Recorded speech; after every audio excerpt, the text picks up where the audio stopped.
Had a little listen to his podcast, huh? Dude, it's educational. And besides, I've been wanting to listen to this one.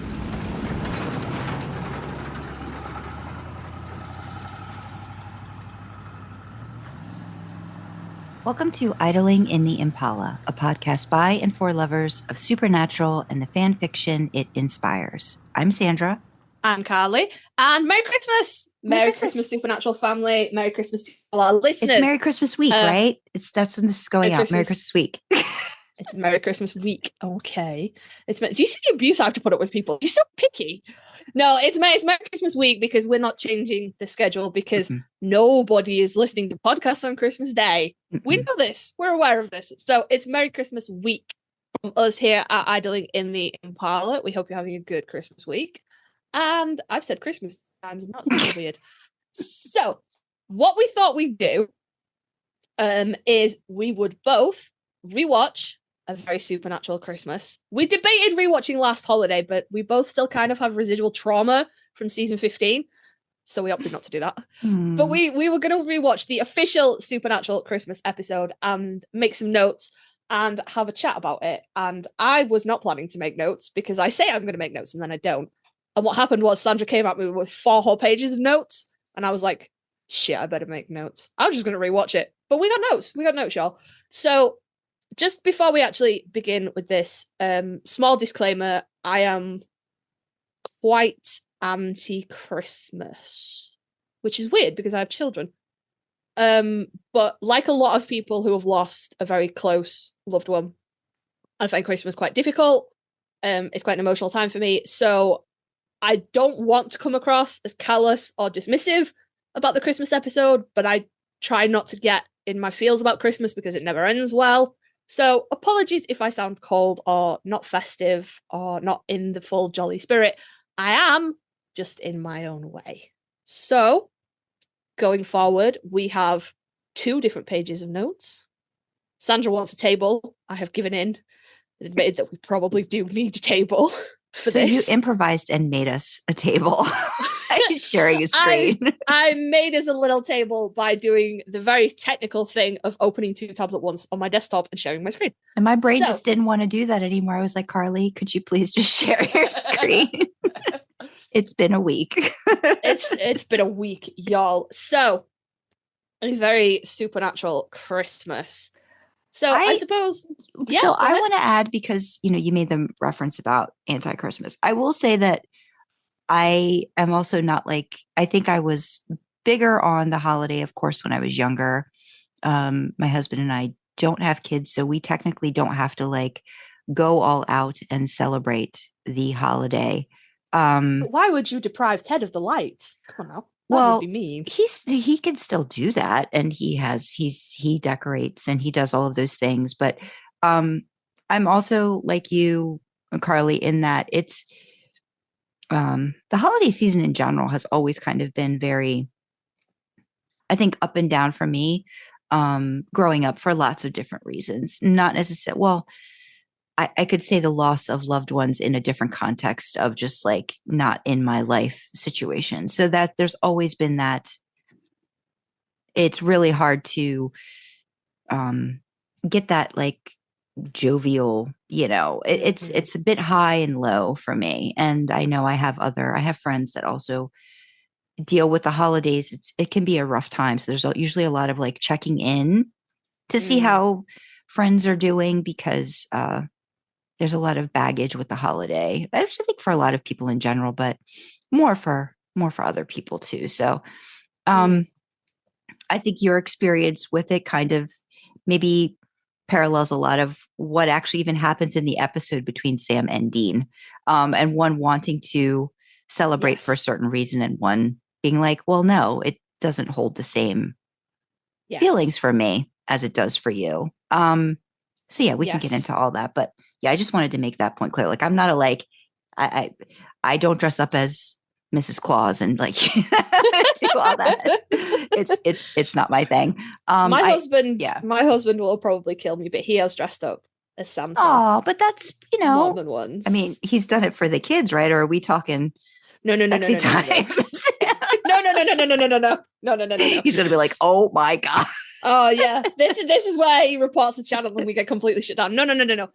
For the kids, he is super into Christmas, which is weird because sorry, baby, I can cut this out if you don't like it. His birthday is Christmas Day. So you would think he would be like, it's my birthday, I'm not having to take enough bad no Christmas, but he's not. He's so enthusiastic about Christmas and he loves it. And he loves, like, our tree's been up for a couple of weeks now. I'm sick of it. Sick of fucking seeing it. It's driving me insane. Thankfully, it's not in the way this year. Like it usually is. We moved it, but still. But he loves it and he loves, like, decorate the house. And if I let him, he would buy every gross, gaudy, icky Christmas decoration you can think of. He would go all out. He loves it. And he loves, like, the food, you know, and just, like, he loves to watch Christmas movies and, like, dress up in, like, Christmas gym jams and stuff. I bought him the grossest Christmas onesie I could find last year. And he was so happy. This thing's hideous. It's awful. I hate it. And he loves it. And he'll, like, get it out, like, at the start of November and be like, yay, Christmas onesie. Aww, it was inspiration for the fic that you wrote me for Dean Winchester birthday styles, right? Yeah. I think the fic was the inspiration for the onesie, actually, because I wrote Dean in just a nice red onesie. Yeah, but didn't your husband's onesie come first? I think discussion about that, though. Like, I think you probably already had it for him, and then we got on the topic of it. Yeah. It might have done. It might have done. I do think actually I was like, I've bought this disgusting Christmas onesie. And you were like, oh, I like Dean and Jensen in a onesie. And it went from there. Yeah. Yeah. But like, go ahead. Yeah, no, he really, really gets into the spirit of it. So there's never, like, please don't think that my kids are, like, deprived of a jolly Christmas or anything like that. They're not. He really, really gets into it. It's difficult. Yeah. I don't, there's an empty space at my table. Yeah. That shouldn't be there. And it's difficult. But my personal favorite part of Christmas, I love, and my eldest son is starting to deprive me of it now, but I love picking the gifts for my kids and then being surprises and being like, oh my God, they'd love this. Oh, I can't wait to see them open that. And then I'm sure every parent out there and everyone who's ever bought a loved one a gift, the moment when you get to sit there and watch them open it and just the joy on the face and they're like, oh my God, I love this, is fucking great. Is so great.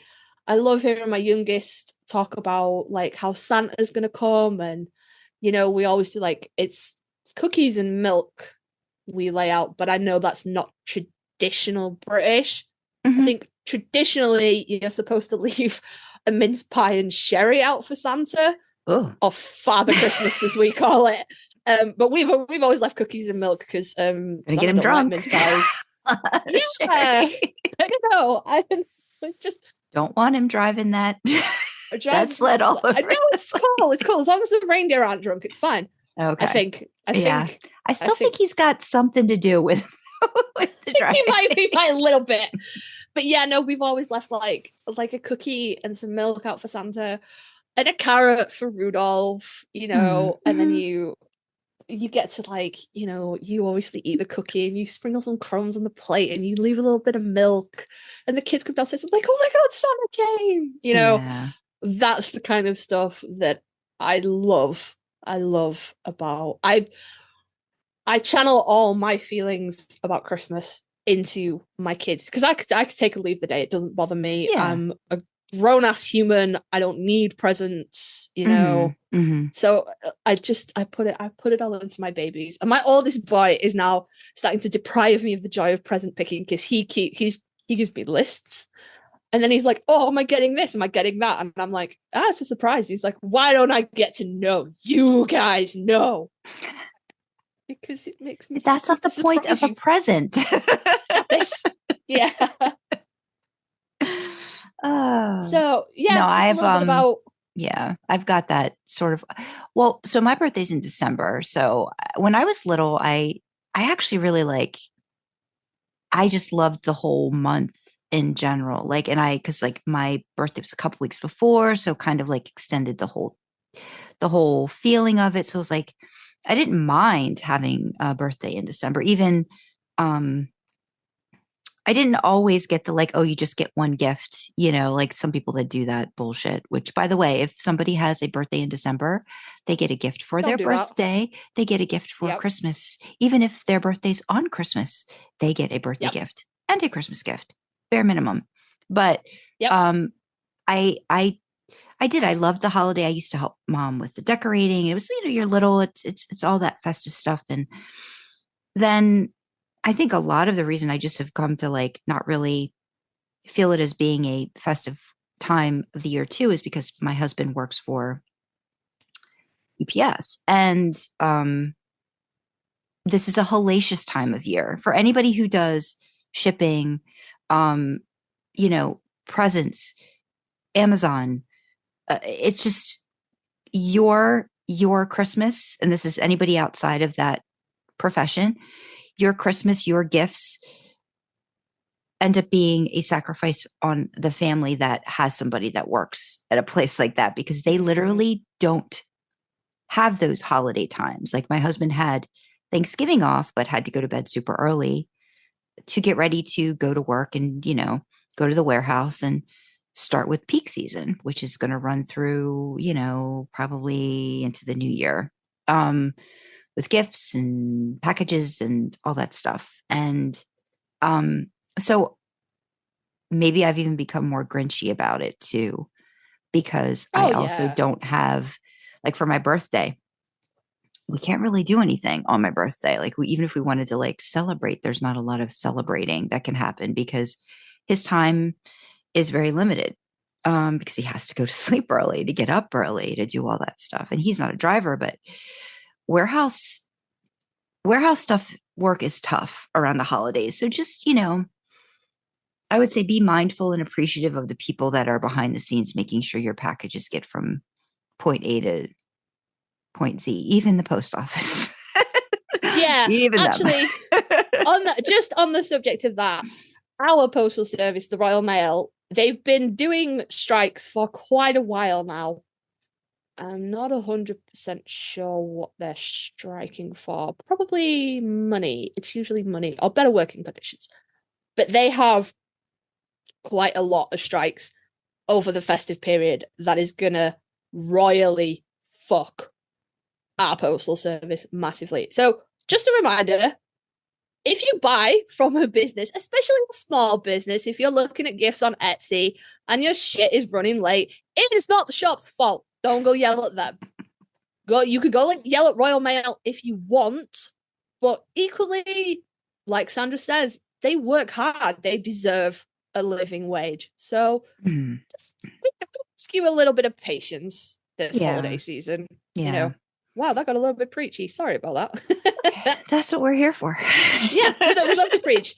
Just since we seem to be sort of like not reminiscing, but getting into like our Christmas feels a bit before we discuss the episode. Do you have any like little Christmas traditions that you do with your family that like have stood the test of time over the years? I wish I could say yes, but no, not really. Just because we're pretty close knit. It's just the three, like nuclear. I know that Ted's family probably they do the stockings. The stockings are a big deal. Like they'll still hang up stockings for us at their house that have our names on it. And even if we don't go, they'll make a point of like filling them up. And then whenever we get together, it's they give us the stockings to open, but then we have to give them the stockings back because they have to go back up the next year. So it's that kind of stuff. But I don't know if I think too, I've kind of been, I'm not big on gifts anymore either, because I'd rather have the moments and the time with the people that I care about. So yeah, it becomes very commercial and so no, I can't say I necessarily have one. I'm sure if I had kids, there probably would be something I would pass on that my mom, that my mom used to do with me, or not really. Not really. What about you? You talking about stockings then reminded me of an old Instagram post that Jen put up, and it was their stockings on the fireplace. So they've got like obviously Odette, Shep, and Tom, and then Jen's one said "Mom," like I would say mom, but it said mom with the O. And then Jared said daddy. And I was like, oh, don't do this to me. I don't want to know that much about your private life. Why?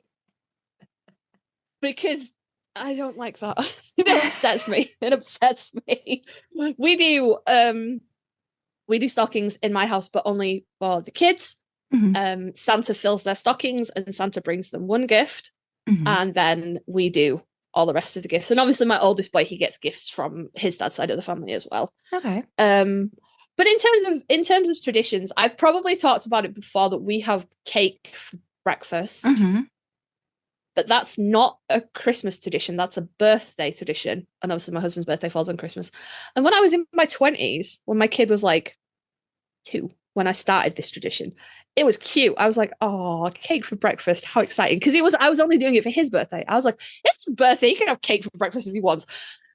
And now everybody has to have cake for breakfast. And I'm in my 30s now. I fucking hate it. I don't like it. Mm-hmm. And I think I've definitely said this to you before, Sandra. I think if I didn't have my youngest, this tradition would have died out because my eldest is over it now. He's the one that keeps it going. He's the one that's like, no, we don't have cake for breakfast. He never finishes the fucking cake. We're all there choking down cake at 7 a.m. His is back in the fridge. Not a cupcake. Would a cupcake work? No, it has to be a slice of birthday cake. Okay. But the little one, he's picked up on it now as well. So he's like, oh my God, cake for breakfast. I'm never going to get out of this ever. Okay. But you know what? I hate it on the day. I'm like, I'm going to be sick. This is awful. And my husband bakes cakes. He's a great baker, but I defy anybody to enjoy fucking double chocolate cake at 7 a.m. in the morning. That's no. But I think, maybe my kids are going to go and maybe they'll treat themselves to something sweet on their birthday when they've grown up and they're not, they're not always waking up on their birthday with me. Maybe when they have kids, if they have kids, it'll be a little tradition that they pass down. Yeah. And those are the memories that, even if in the moment it's not, the memories are what great. Are what are important. Yeah. Yeah. Yeah. So, I guess we always make a toast at dinner, and that comes from my family. We would always toast, like cheers, just not even like a toast to anybody or anything, just a toast. Mm-hmm. And that's carried on. So I personally always toast to my mum at Christmas, at like before we sit down to eat. Mm-hmm. And then like we'll all do a toast together, and that's a family tradition that's come. Apart from that, there probably are others, but nothing that's planned out. The only other thing that could possibly be a tradition is like the 7 fishes that we do on Christmas Eve. Now that I'm thinking about it, that's the only thing that Mom is a stickler for. That we have a fish, too many fish dinner. Too many fish. But you could cheat that by like having like you could have fish a couple different ways, like the same fish, but just like prepared a little differently, and then it's fine. Like spaghetti with clams, or like I don't know. My mom does all the stuff, so I just like, what do you need help with? And I just prep. But but yeah, no, you could probably do it a whole bunch of different ways, and still you could cheat, and you can get at least 7 dishes for 7 fishes, like that kind of thing. Do it that way. Yeah, Actually, now you've mentioned it, we have a couple of Christmas Eve traditions as well. My husband always reads the night before Christmas to the kids. He's read it to my eldest boy since he was little. Mm-hmm. And they go to bed at different times. Obviously, one of them is going to be 11 and the other one is 4. Mm-hmm. So usually he'll get my oldest kid to come and sit in with my youngest, and he'll read it to them together. But that's a really big thing for him, that he always reads to them that story on Christmas Eve. He was working a couple of Christmases ago when our youngest would have been about, I think he would have been about 2 maybe. My husband was really upset that he wasn't gonna be able to read to them, and I was like, well, just like call them. It's fine. I'll sit with them and I'll turn the pages in the book. Call them from work, and he literally wrote out the entirety of the story on paper because he was like, I can't read from my phone and be on the phone at the same time. So he wrote out the whole story of the night before Christmas and called my kids when it was bedtime to read to them from work. So that's a really big thing for him, and I think it's super cute, and it's not something I would ever get. I would never be like, oh, I want to do it, like that's their thing. Yeah. Sometimes they'll sit downstairs on the sofa before the little one goes to bed. Sometimes he'll do it upstairs, but he always reads them that. Aww.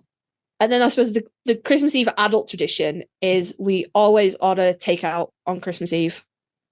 A little bit because we've spent all day prepping for Christmas Day and we're tired. Yeah. But that is a tradition for my mum, who I've probably mentioned on the podcast before, passed away from cancer in 2014. But she was diagnosed in 2013 and she had about 3 months of chemo treatment. And however much you may or may not know about chemotherapy treatment, you have to be super, super careful with what you eat because obviously chemo wipes out your immune system.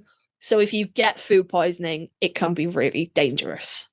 So you got to be careful. You got to make sure you ask for like freshly prepared stuff from a restaurant. And especially in the UK, it might be different in the US, but especially in the UK, like takeouts are a big no-no because you cannot guarantee that it's been made fresh. So, and all the way through her chemo, she's like, I just want a curry. That's all I want. I just want a fucking curry. I'm desperate for a curry. Because we used to have takeout like once a week, Yeah. So she finished her treatment. It's like early December. And they sort of confirmed a couple of days before Christmas, actually, that a chemotherapy treatment had actually been successful. It had, shrunk the tumors that were in her lungs. And she had like a sort of like a permanent IV line put in for ease of treatment. And they were going to take that out and she was finished. It was fine. And she was over the fucking moon. So she was like, I'm going to order the biggest fucking takeaway on Christmas Eve. I'm going to order like 5 curries. She didn't, obviously. She restrained herself. She only ordered 1. But she was so excited about that takeaway because she wanted it for so long.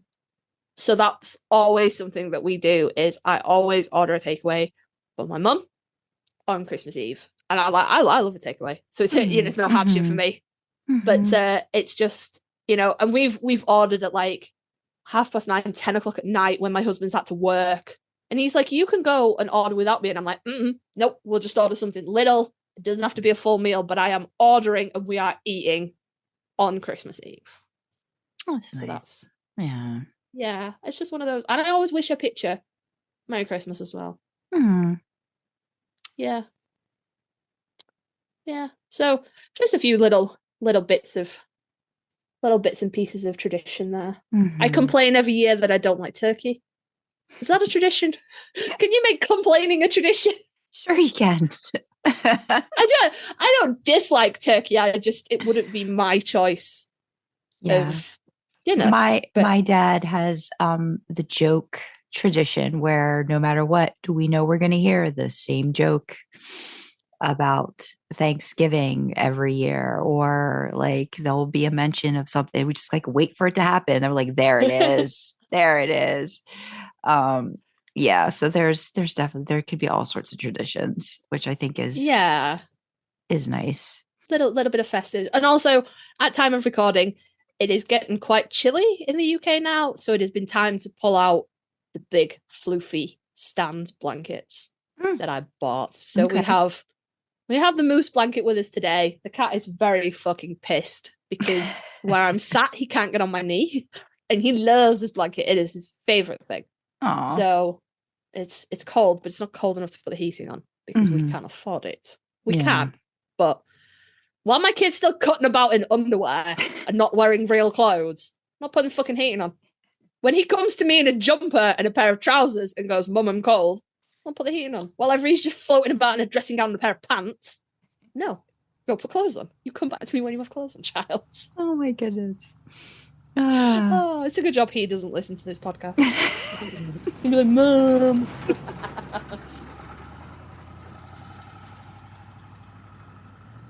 Okay, everyone. So we've had a little bit of a reshuffle of the causes that we like to promote in light of the upcoming holidays.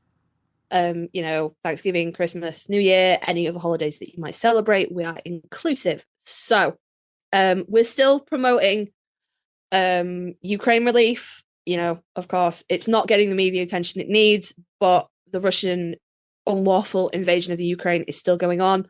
So again, we'd like to draw your attention to World Central Kitchen, which, exactly as it sounds, helps to feed people, not just in the Ukraine, but in conflict zones all across the world. We are also still drawing attention to Global Giving, the Ukraine Crisis Fund Relief, which, of course, is just sort of like a centralized donation place, and then they distribute the funds where they are needed the most. So if you can, please, there is no pressure, but if you can help out either of those causes, give a little bit to the people in Ukraine that are still massively affected. That would be awesome. Sandra, you got causes? Yeah, I just wanted to highlight a couple things, and basically more, I guess, US based related, but overall, over the years, I've just kind of learned how important it is to keep learning and keep growing, accepting yourself for who you are and reaching out for help when you need it. So I have a couple new ones to talk about, but one of the main things is just supporting basic human rights with all the changes, government, voting, all the wonderful things that are happening here. I feel like learning more about what's happening in our country is important, and finding ways that you can take action are equally important. So we've got the American Civil Liberties Union that we'll have as a link. And then prioritizing your mental health, just how important it is to reach out and know that there's support and education if you need it. Coping and, getting over things just is not a viable option and something you can continue to do. So I have the National Alliance on Mental Illness, which is NAMI, I think is how you pronounce it, NAMI.org. And then for those of us who are basically across the board, but adult survivors of child sexual abuse is one of the things I've kind of been wanting to highlight more, that there are resources, ways you can move past it. On the site for RAIN.org, which is Rape, Abuse, and Incest National Network, no matter what, the abuse was not your fault. It's never too late to start healing from this experience. So thrive, not just survive after abuse. So those are mine. Yeah, and of course, they will be centralized to the US because obviously that's where Sandra's based. But I do know, I believe it is STAR in the UK, Surviving After Rape and Trauma, that does very similar work. But I know if you reach out to RAIN, they can direct you into the right place for your location. Again, hammering home, it's the holidays coming up, guys, and not just for LGBTQ plus people and youth. The holidays can be hard for everybody. We know that. That's why we're putting these mental health networks out there. Don't suffer in silence. Reach out to people if you need help. But especially for my LGBTQ plus people out there, holidays, sometimes you have to put yourself back in the closet, even if you're living out and free. Sometimes you have bigots in your family, people that don't support you. It's fucking hard. And it's very easy to say surround yourself with positivity, but not everybody has access to that.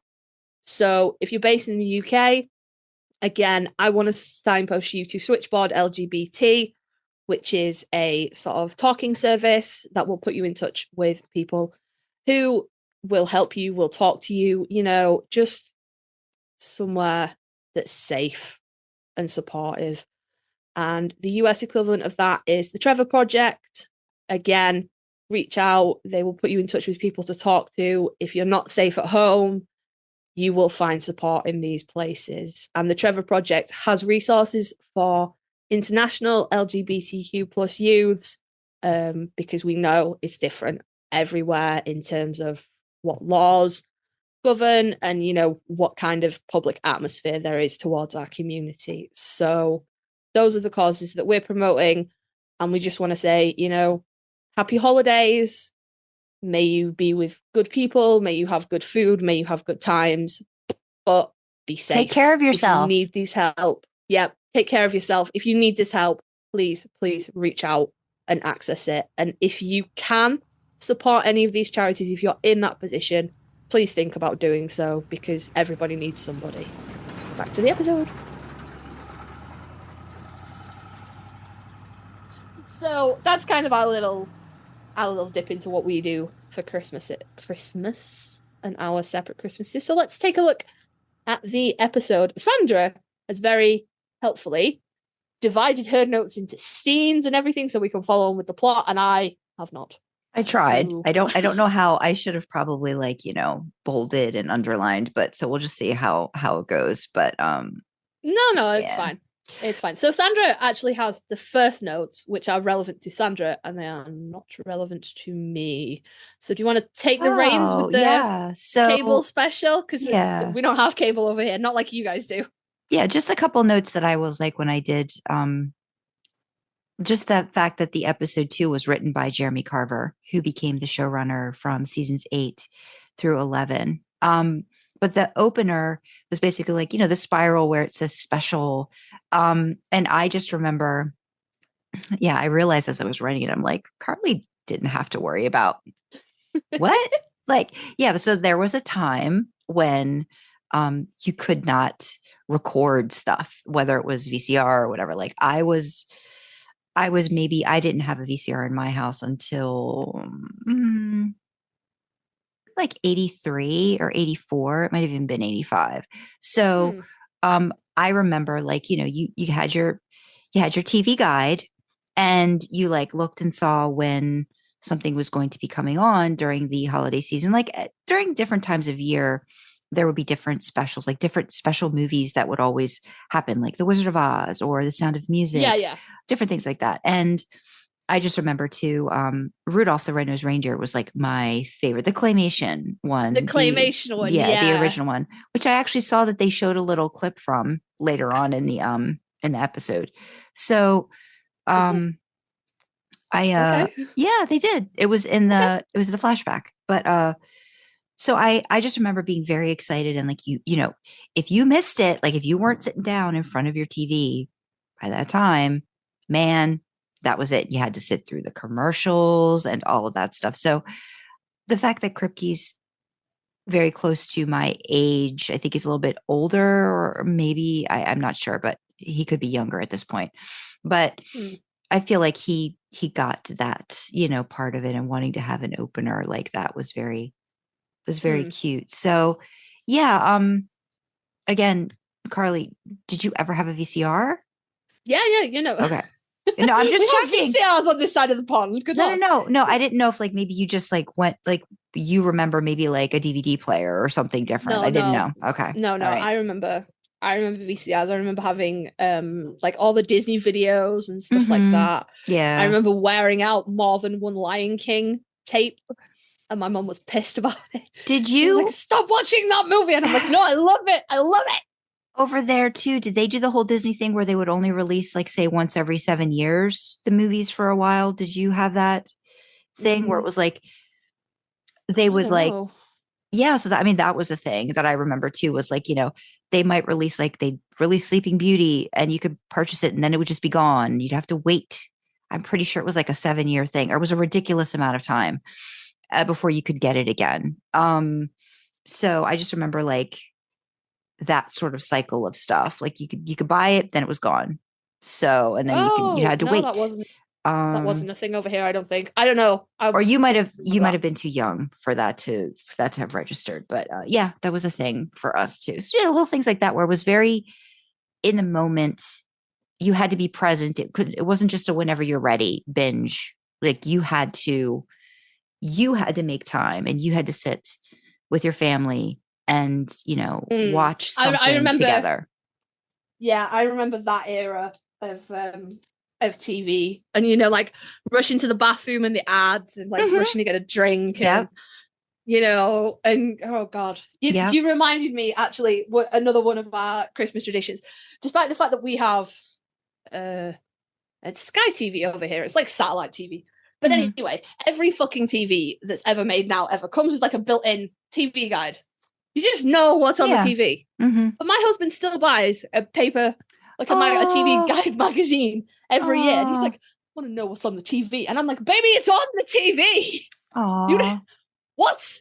But he buys one religiously every year, and he'll sit down and he'll be like, oh, this is on and this is on. And then we don't end up watching any of it, or we record it and watch it later. There's something about that whole experience. Yeah, that's just, it's like this planning or this like getting ready for something. And it's another part of that time that, yeah, I remember like, because I was such a fangirl ever since I was little. So like certain shows. So I'd want to check if it was a repeat or if it was going to be a new episode and like read like the 3 sentences about the description, about what it was going to be about and the anticipation and stuff like that. So yeah, it's a totally different time. Yeah. I sound like I'm one of those old people now that's like, I remember when, yeah. And it's just different. Yeah. It's just different now. Yeah. Yeah. That was just like a nice little nod. I remember hearing Kripke say too, like he was really big. He wanted that. Like, I think they had to get like permission for that. Like that's, I think something they used on a specific cable network. I don't know if it was a CBS thing or something, but like they had to get permission to get that special opener. So yeah, that was nice. It was nice to see. But yeah, go ahead. I like the it's a little bit later on, but it ties into the opening. I like the fact that the supernatural thing burst out of the bauble when they do the like the thing. Yeah. And I just really liked that. And it was just like little jingle bells and a very supernatural. I like and little hat on the A. Yeah. I was like, oh, look at that. Look. Yeah. Yeah. I like that. So then we both went to, well, I went to the scene with the grandpa when the kid opens the door and he's like, Grandpa!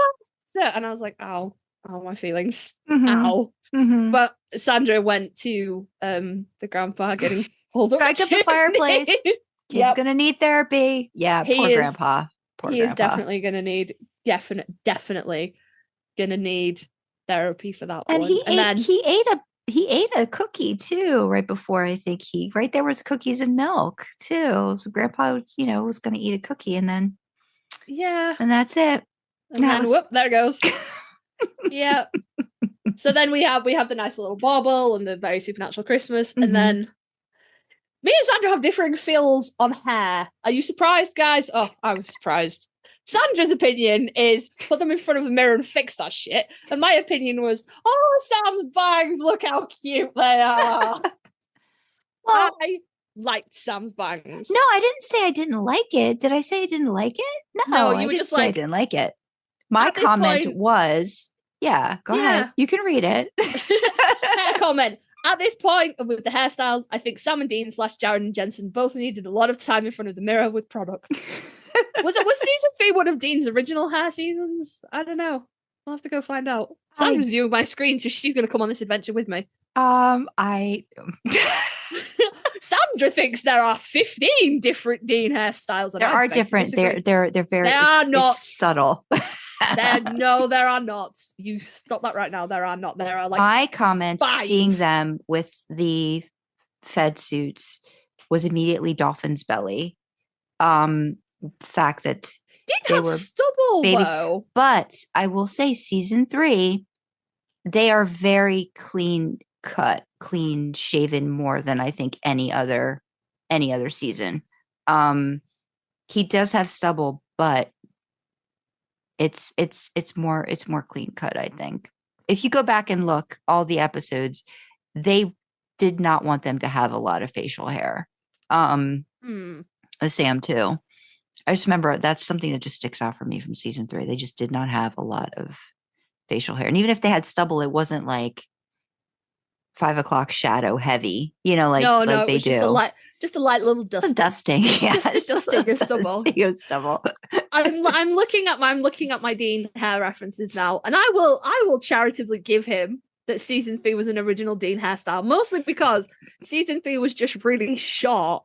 And I would imagine someone just sprayed his head with a bit of water and run your hands through it. Yeah, I think that's one of not my most favorite seasons. If I had to look back at my rankings, table for that. Yeah, I don't think that's high on the list because I think it's very short. So, and Sam's, you can't blame Jared for that because he's still in the process of growing his hair out. There's not a great deal he can do with it. And I liked it. I liked his little bangs. I liked Babyface Dean. I was like, oh, they're just little. I love it. And I drew reference to in the first scene with the Fed suits, Dean's wearing a black tie, but Sam's wearing like a red and something striped tie. And I was like, hello. Yes. I love this. It's a stripy tie. Okay. And they switch in the second Fed scene. So Sam's wearing this god-awful maroon tie and Dean's wearing like a stripy blue tie. But Sam's original tie with the red, and I was like, ew. So thirst comments there. Thirst comments. Yeah, there are thirst comments throughout. I think that I tried to yeah. And then you've got quite a cold response from Sam to the mom.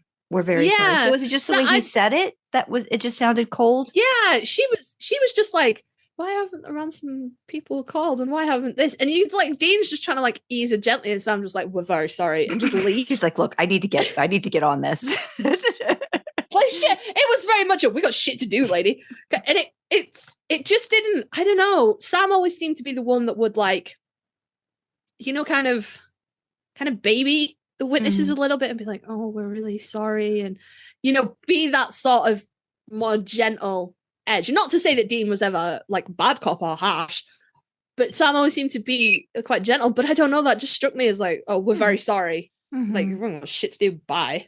Yeah, that's the only reason I could think of it too, was like he needed to get out of that situation so he could tell Dean, this is what I found, this is what we need to look into or figure out next, kind of thing. Yeah.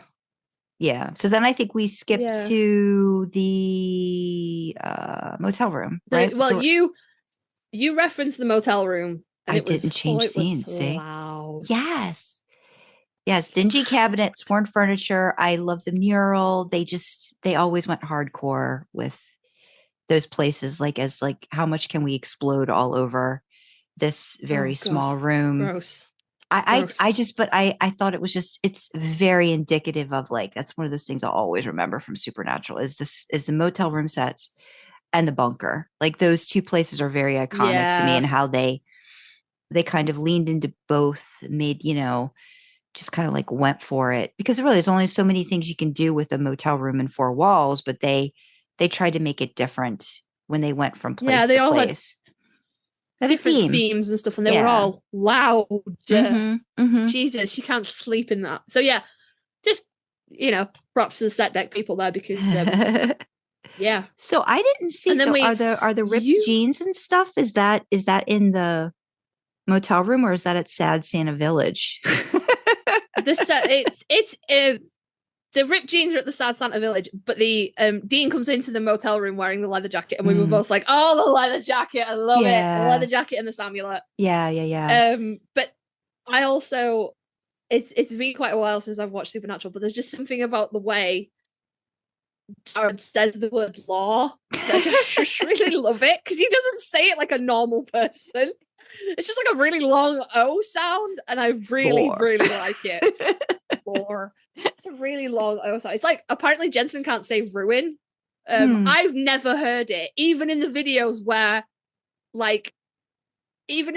he's saying ruin, and then Jared's taking the piss out of how he thinks Jensen says it. I've never heard Jensen say ruin weird, but apparently he can't say ruin. So maybe it's just one of those little things. Although I did see a clip the other day. It's probably a really old con clip, and somebody was asking something to Jensen about being in Nevada. It must have been something to do with a thing, and Jensen's replying, and he says Nevada as he says it, and she's like, it's pronounced da da da da. I think she puts like a little bit more, like Jensen says Nevada like I say Nevada, yeah, and she's like Nevada, and then he fucking just absolutely rips into her. He's like, that's how we say it in Texas. I don't know how you people say it, but that's how we say it. Just maybe it's just one of those little quirks of accents, but I do really like it. I also love the jacket and the sound. Yeah, tangent that there are two Newarks nearby, and there's a Newark, Delaware, and a Newark, New Jersey. So you say it a little bit different. Newark, Delaware, Newark, New Jersey. If you get them mixed up, people will call you out on that within the area. So yeah, you got it. Newark, Delaware, Newark, New Jersey. So yeah, but yeah, leather jacket. I'm Fucking hell, y'all need some history. Jesus Christ. What the fuck? People get pissy if you say the other Newark in their Newark. Fuck. It's just the pronunciation. I'm sorry. It's just the pronunciation. If you get the pronunciation wrong, people will call you out on it. I mean, I don't care, but people will say, "Oh, that's not which Newark are you talking about?" It's like you've got to make sure you're pronouncing it correctly. Some people get very upset. So Jesus leather jacket. Christ. So yeah, Samuel, I love that leather jacket. It's great. It's iconic. I'm still gonna say I do like that when they do put him in other stuff, because I just think other jackets fit him better, because of course that's his dad's jacket and he's never really, I guess filled out his dad's jacket. He might have if he'd still had it. We'll never fucking know. And I know that Jensen's very upset about that too. I'm not making that up, right? That the jacket was stolen after season 5, along with I think Castiel's trench coat, I believe, one of the original trench coats. I don't know how many he had. I think so, because I remember he hearing had a few. Yeah, I think that and the leather jacket, and I just remember telling Ted that, and he was like, oh, and so he still curses them, just like I know Jensen does too. Jensen's wherever you are, So I'm sad that that's why they started putting him in different things more. But I know beyond that, he did wear different jackets in seasons 1 through 5 anyway. But it was just the leather jacket was iconic, so I didn't want it to get stolen. But I do like that. I do like seeing him in other stuff on occasion. So it's I don't Cass in the trench coat. I know it's an iconic thing, but it's every once in a while when you put him in something else, I'm like, oh, look, convenience store guy. He has a body. Look at what he's got under there.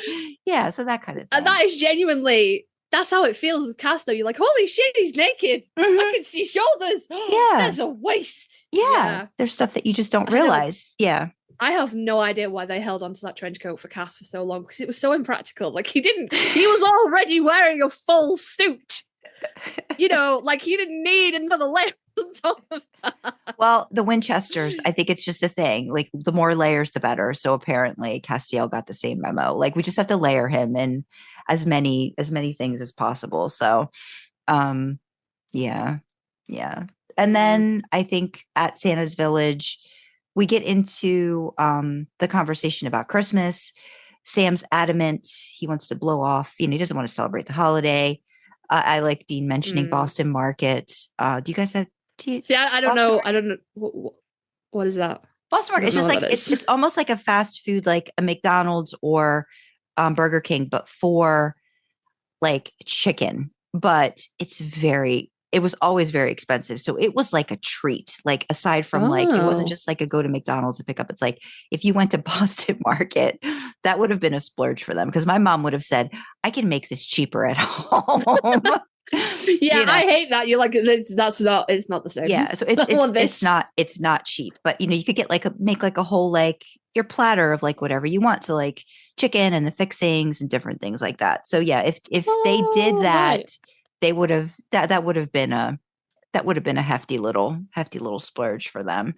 Yeah. But I just thought it was interesting listening to them talk again, and how it kind of foreshadows how they viewed their childhood, in very different ways. And that it was I wrote, ugh, no wonder I brushed off Dean so much in the early season. That man's fragile little heart, because it's true. It's you see it in those moments, and it's no, I don't want to deal with that now. What I don't understand is why is Dean so confused about why Sam is over Christmas? Does Dean not remember stealing presents, literally in this episode, stealing presents because his dad bailed on them? And Dean's like, no, Christmas was great. What? Shut up. But again, it's just, it's the viewpoint. I could be why does Sam not realize this Christmas is important? to Dean? Like, so it's like, it's where you're coming from. Like, I think Dean sees what he did as trying to make it as special for Sam as he could. And he's also not paying attention to the fact that his dad just bailed. Like, for his purposes, he's holding on to the things that make him happy. And if that means he's going to wipe out certain parts, that's what he's going to do. Yeah. And so for him, it's like those moments with Sam, out of the shit ton of crazy and crap that they had to deal with, he's holding on to those moments where Sam's like, what are you talking about? Like, they weren't great. And I think too, seeing from Sam's perspective, Sam probably had more instances of seeing what it was like to have a real Christmas, even like at college.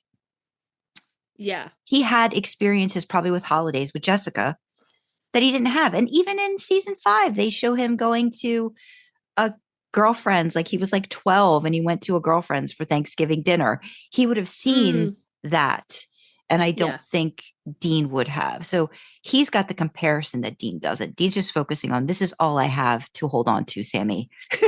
Give me this. Don't take this from me, Jesus fuck. Yeah. Yeah. Absolutely. The ripped jeans were in the Sad Santa village. Okay. Okay. Just because I don't know, they were clearly old jeans and they were ripped on the knees, and I was like, hello. No. I was just a fan of that. I was a fan of that. We both have Colin Ford is best Sam. Yeah. Colin Ford is best baby Sam. I hope Colin Ford's like resume or whatever the fuck agents send out for auditions or something just says professional Jared Padalecki impersonator. Yeah. They brought him back for a Walker, I think. Yeah, he's in Walker now as well as baby Jared. They should really have him at one of the cons. I think that would be so great to have him, like just. I don't think anyone would believe it was him. Still. Boy has grown up like fuck. Yeah, but still, like, it would. Goddamn. It'd be great. I think that would be so much fun to have him. And even some of like the old deans, like, like the young deans, like if they would come back like for that. But yeah. Yeah. So and Sandra has feelings on who the best baby dean was as well. Yes, that would be I believe his name you've written down it's Dylan Everett. Dylan Everett. So he was in like the he's not Boys Home, fully high school dean. No. Yeah, he played Boys Home, and then I think he came back for when Dean got turned into a teenager again. So like I think maybe season 10 or something. I can't remember. It's up, it's down, it's up, it's down. Yeah. It's great. And then I think he comes like, back. Yeah. He like, oh yeah, he yanks the seat forward and Sam's like, maybe I drive. And he comes back, I think, for Just My Imagination too. That Just My Imagination episode. He's in the phone booth, I think. So I think they brought him back a few times. And yeah, he's my favorite Dean. Not necessarily that I think Dean. he just embodies him. It's one of those things where that he watched some episodes of Jensen as Dean, and he took a lot of that stuff to heart. I think he did a good job. There he is. Oh, look. He did About a Boy. I love that one where he's just like, it's up, it's down, it's up. I'm going through puberty again. I love that episode. Yeah. So I think we're there. Yeah. So we mentioned Uncle Bobby. Was the flashback? They were still in the. Were they still in the? Oh yeah. Right. Okay. No, that's fine. So yeah. They talk about Uncle Bobby. Dean flips his shit when Sam mentions Mum, which is a bit weird. Yeah, it's a bit out of character. But I had written down like sarcastic baby Sam because he's so sarcastic. I love it. Again, what you were saying about Dylan there, Colin Ford fucking studied Jared so much. Yeah, and I just got like angsty baby Dean. He's just tired of his responsibilities. I think flips out and then he leaves, doesn't he? Yeah, he does. Yeah,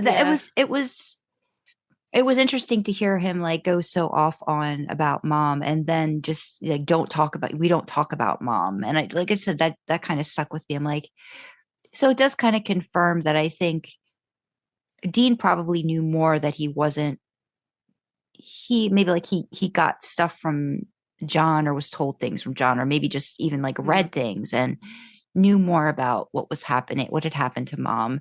And it was kept from Sam for quite a while. And that's just, that's just another burden. And I'm sure he wanted to, like that's the thing. Like, I'm sure he wanted to talk to Sam about his mom, but John probably we don't talk about mom. You don't talk about mom to Sam. So that's probably that sounds like John. That sounds like John. Yeah. Good old John. Yeah. Yep. Good old John. So we move back to the present day. Pedo Santa and creepy Sam vibes. So that's what Sandra had written, and I'd written Dean always throwing Sam under the bus because he's like, oh yeah, no, it's all him, and it's funny. I love it. Yeah, what's Ripple? You'd put I don't know. Well, you put what the hell does Ripple smell like, and I put what the fuck is Ripple? Anybody out there know is it like an aftershave? Let's Google it. We could Google it. It's obviously a candy, but it's like I don't know what that's supposed to smell like. Right? I don't know. They said Ripple like it was a candy. Raspberry Ripple. Like, You've told me that your husband makes Ripple something. Raspberry Ripple is a thing. Yeah. So maybe I assumed it was some kind of like, like Old Spice or something. I don't know. No. So yeah, it was just like, I was like, what does Ripple smell like? So I didn't, okay. So it's got a raspberry, I guess, smell to it, but I still don't know what Ripple candy, maybe can you type in Ripple candy? Like what the heck is Ripple? Like, is it just? I don't. What the fuck? No, I don't think that's it. That's chocolate. No, we have a Ripple chocolate bar, but it's just not. It's chocolate. It's not. It smells like chocolate. Yeah, we don't know. If anybody out there knows what the fuck Ripple is, is it just chocolate or is it raspberry? Please, what does? Because Sam apparently knows what Ripple is. Like, did you smell that? That's Ripple, and I'm like, how would you know what is Ripple? So, raspberry Ripple. You'd think they would say that. Yeah, but maybe we're just supposed to know. We need to know. Yeah, Jeremy Carver knows what Ripple smells like. He wrote it. I assumed it was like either some kind of like aftershave or like body wash or something. Because Dean's like, that was candy. And Sam's like, it was Ripple. So I was assuming it was some kind of like washing product of some variety. I don't know. Okay. I don't know. We'll add it on the list to ask Jared and Jensen. Not that they will fucking remember either. There was so many years ago, good God. Yeah. So what have we got? I just have Sandra's a thirsting comment over Dean's freckles. Yeah, they were just so. It's so nice when it's like daylight and you get to see them, and I just felt like, oh, look at all the freckles, because you don't always get to see it. So it's like, oh, the freckles. You don't. Yeah. And then I wrote, what did I write? How dense is Sam that he doesn't realize why his brother might want to celebrate Christmas this year? Yeah, I think this is when they're doing. Yeah, because they're doing the weenie therapy Winchester's thing where they're like, we're not going to talk about it. Yeah. Nobody talks about it. No, everything's fine. It's fine. It's fine. It's fine. It's not fine. It's fine. Yeah. And I just, even though I haven't rewatched this episode in a long time, I have a Christmas fic that I'm trying to like nudge Sandra into coming back to with me because she helped. But I apparently subconsciously channeling this episode because Sam in my fic is just like, I'm grown. I don't need Christmas. In like the first chapter, and I had approached it from very similarly to this episode, which was just years of disappointment of getting excited and being let down. That's led to him just being like, fucking no, you know. So we'd gone that way. I clocked the wind sink, but you didn't. No, although it's not door slamming wind sink, it's door opening wind sink, because when you cut back to them, they're running away from the car. But they were in wind sink. Okay. We both tagged the carols. Apparently only Jensen is worthy of being noted about his off-key singing, and I'm like, I've heard Jared sing. He can sing. Oh, goodness. But, Jensen's the one with the CDs, so we'll give props to both of them. Because it is difficult to sing off key when you can sing in key. Yeah. And I think Jensen deserves all the props because he does that quite a few times through the show. And I'm like, how do you pull that? Because you can sing. Yeah, which I didn't know he could. I mean, he obviously did a good job. At this point. I didn't know he could sing. I was like, no, he can't, because I've heard him sing on the show. Yeah. It's not good. He can sing. Okay. Turns out he's got the voice of a fucking angel. Son of a bitch. And I'm sorry. In that, when they were singing the carol, the round, they both round butchered and didn't do the round yon virgin. I'm like, Dean, really? I know you snickered at that when you were a kid. You know that line if you don't know any other line. Come on. Yeah. So that was just a little interesting to me. I love the opening where he's so flat and so off key when he starts the Silent Night thing. Mm-hmm. I'm a huge fan. I like that. And the way that like High Santa is like, wait, and then Sam just grabs Dean by the shoulder and just yanks him out of the trail. It's a good scene. Goodness. Oh, and also props to Mr. Gung Ho Christmas is gonna have to blow away Santa. Fucking amazing line. Amazing line. Yeah, that was a good one.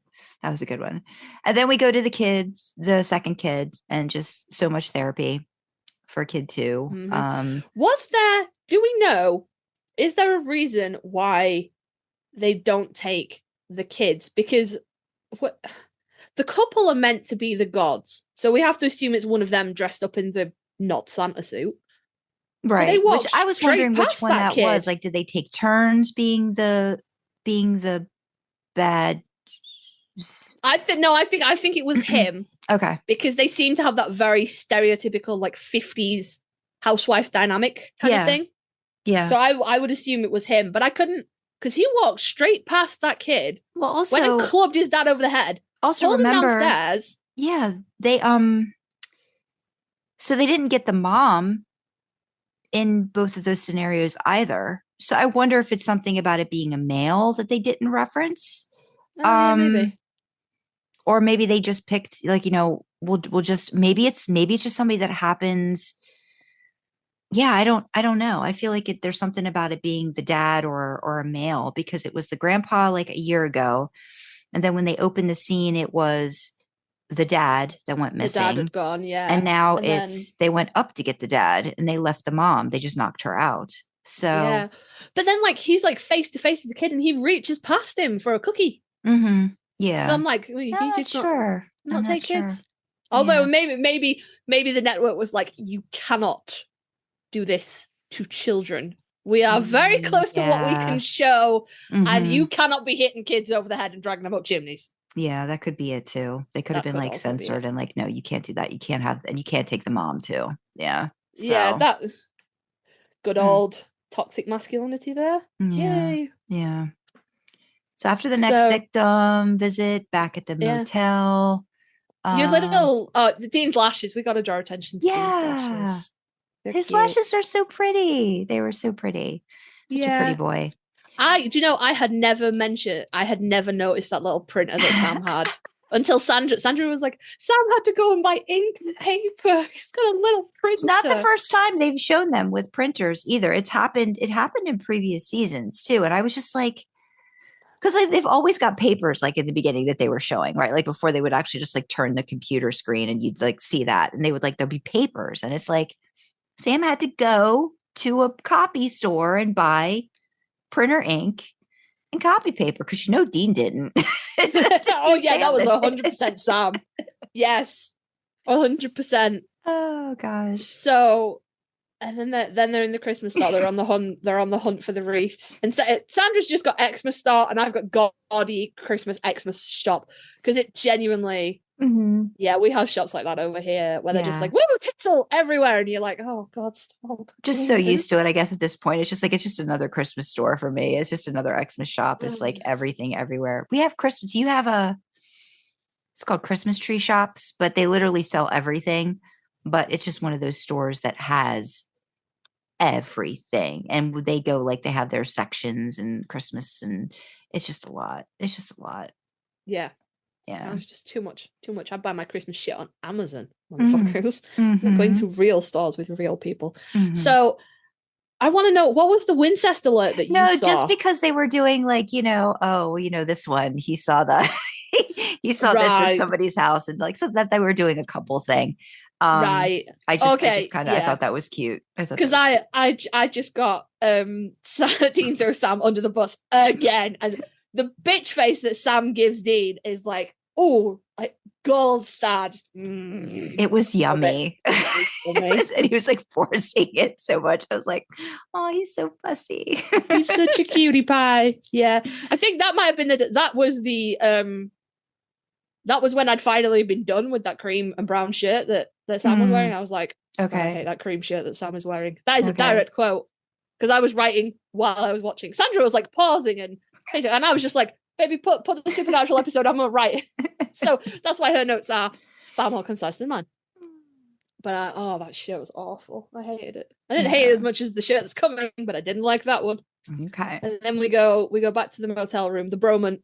Mm-hmm. So I've just got we need therapy Winchesters, because I think that's when Sam's like, I can't do Christmas knowing it's going to be your last one and you're not going to be here. And Dean's like, well, that's why I want one. He's like, it's going to be my last Christmas. And he's like, well, I can't do that, and it's just like, I think there's a lot of, again, you start to see what it's like, because this is the same season. I think that Mystery Spot shows up a few episodes later, and you see like what would actually happen to Sam, without Dean when he dies.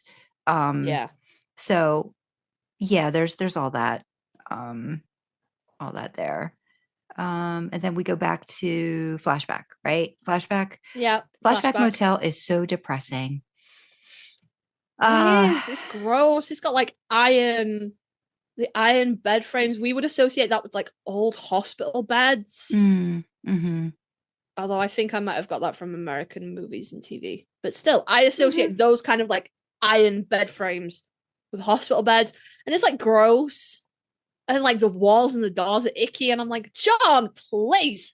Yeah. The one thing I actually noted after, and I didn't write it down that I remember too, was it was interesting where in the present day, they had them both sitting on their beds. And then in the flashback, you get them both sitting on their beds, talking to each other again too. Yeah. But yeah, Dean and his, I think Dean and his dad idolatry too. Yeah. Yeah, I'd written that. Dean bringing up John, my heart. And so, again, maybe Sam is just like, what is going on? And Dean's like,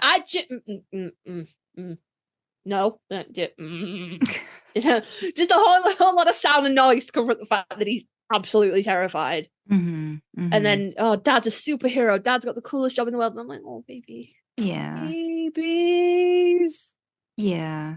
Yeah. And that he's having to be the parent again, and have all the difficult conversations with Sam that Dad chooses not to for whatever reason. And to me, it was just I just felt that very real, like that moment when your innocence is gone in childhood, where you learn that one thing that kind of just like puts you on the path of, oh, life's not the way that I thought. And not that they had the best childhood anyway, but it's like that's one more thing that Sam lost. I think in that moment, it's always very heartbreaking for me, because I get like, that's, I think when you see the shift, that's when it's just gone. Like there's no holding back on anything else now.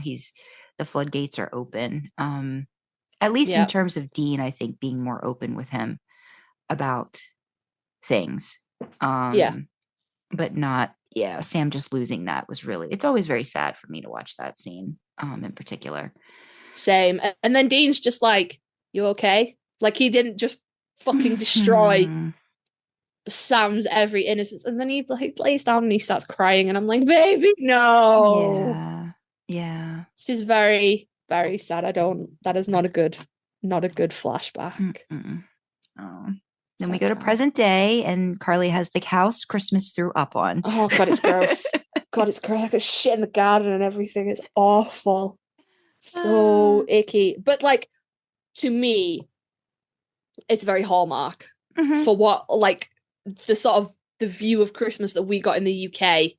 Mhm. The view of Christmas in America came very much through like Hallmark movies and things like that. So I'm like, no, it's, you know, like the big house and the lights, and it's all really nicely, neatly decorated inside. And I'm like, it's like a Hallmark movie, but it's gross. Yeah, it's just everywhere too. It's like wall to wall, like Christmas everywhere. Yes. There's a lot of it. I think you see more of it, of course, when you finally get into the house. But yeah, the Yeah. outside is a lot too. Yeah. And then Sandra, Dean would be the easiest person in the world to poison. The man cannot turn down sweets. Like, come on now, you think that these people are murdering people, and he's like, peanut brittle, and Dean's like, yeah, no. Fucking hell. Dean, please. Yeah. And then we go back to the motel room. That was Sandra's caught Dean carving wooden steak. Not one shaving made it into that wastebasket. And I'm like, that was Jensen. That was all Jensen, all the way across the board. Just he's not even aiming it into the basket. He's just fucking going away. And I think that's in the outtakes, but I know Ted and I, whenever we watch that episode, we're always like, nope, nope, nope. Like, nope, didn't make it. Yeah, and then my thirsting comment was furrowed brow and pouty lips, and then he does a lip lick. He's got a lip lick. I know there's more, but there was, it was front and center lip lick. So that was my Sandra's thirsting. got a secret counter somewhere of every time. I did that once. Remember, it was a Jensen for an episode, interview. Yeah. It was a Jensen interview virtual, and I think I did a clicker. I had a clicker on my phone, and I think I counted like 80 something. I was like, that is a lot. Yeah, it's an anxiety thing though, isn't it? That's why he does it. Well, I don't mind. No. It's just those little ticks. Yeah, little people ticks. have. Yeah. Jared tends to be quite big and extravagant in his, but Jensen's just got the lip lick. Those lip licks can get extravagant though. There's time and places for those. Yeah, he does use those a lot. Jared says dumb things that he doesn't mean to be sexual, but the fandom takes them as sexual, and then he's like, oh, son of a bitch. Mm-hmm. Jensen licks his lips and jacks off microphones. We've all got our things, everybody's got their thing. I play with my jewelry. Jensen beats off microphones. Jared sits backwards in chairs. I don't know why he does that. Yeah, I don't know either. I think it's just a comfort thing. I think he likes having that. Maybe he likes having that barrier there, Yeah, maybe. It could be a thing. Or he just likes to lean on something, and he can't do that if he's sitting back. Do you know what I think it is? Just absolute off the cuff theory. The chairs that they sit on stage have very low backs, don't they? They're like bar stools. And I would say at least once or twice, because he's so big, he's gone to lean back. Oh, maybe off balance a little bit. And forgot that the back of the chair is so small, and just gone, like, just taking the chair over with him. So now he's like, I'm just going to lean forward. We're just not even gonna make that even a thing. Yeah. I would imagine there's probably quite a lot of things in his life that he has to adjust, because things aren't made for someone that tall. Yeah. So yep. Yeah. So and then, also, go ahead. He can hide when he's beating off the mic with anxiety. Yeah. He doesn't, but he could. So we are back at the pagan gods. Oh, sorry. Spoiler. Pagan gods. Pagan gods. Oh, yeah, house. Shit. Sorry. If you haven't seen A Very Supernatural Christmas of Pagan Gods, you know what else it could be with the chairs? You know what else it could be? What?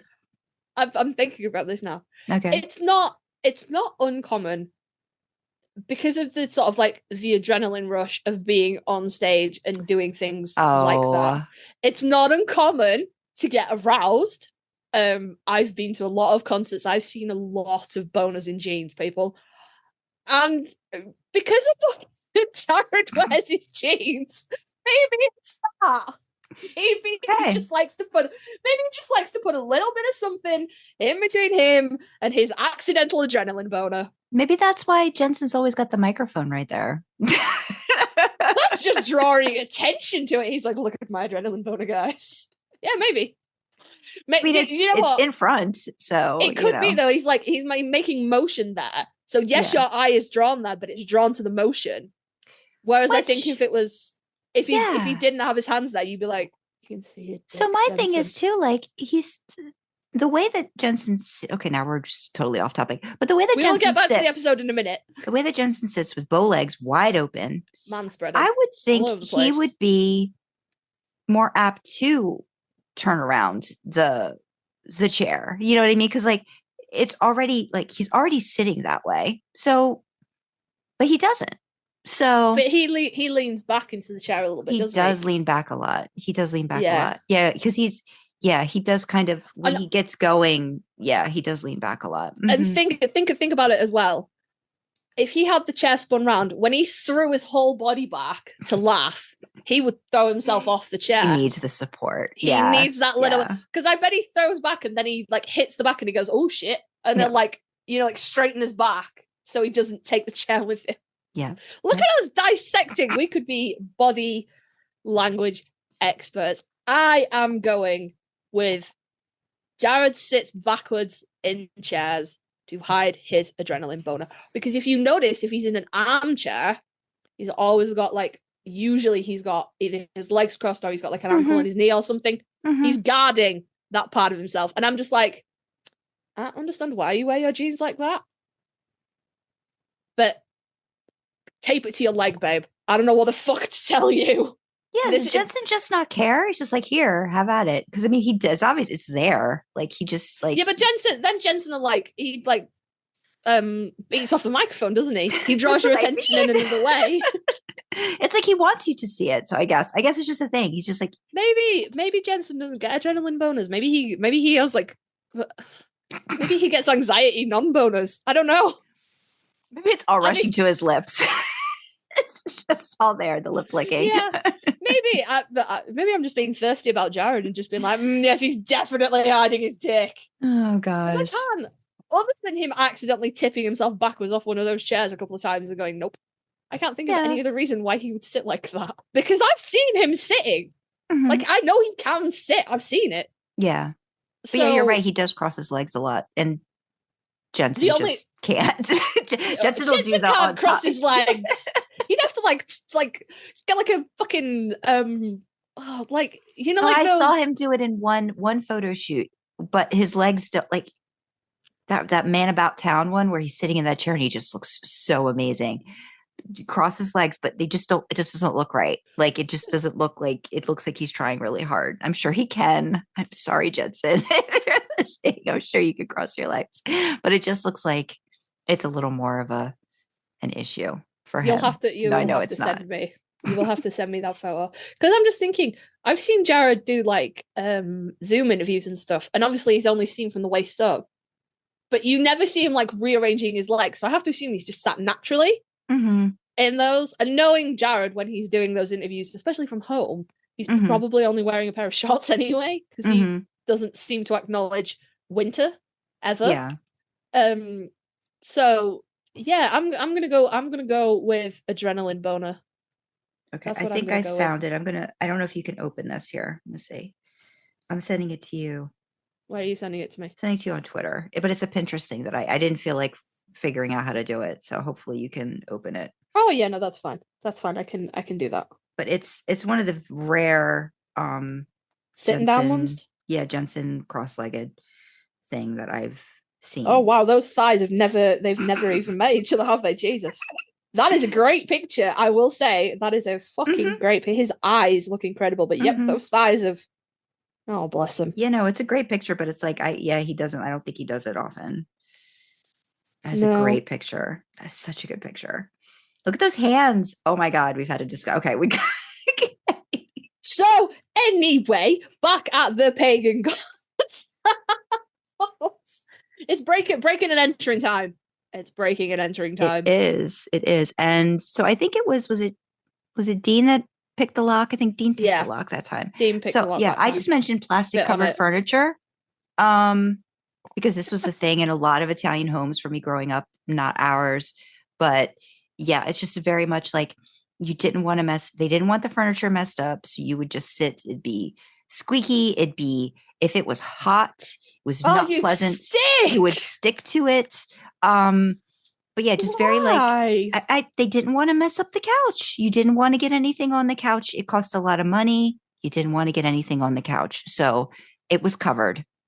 Lots of houses did that. It was just a thing.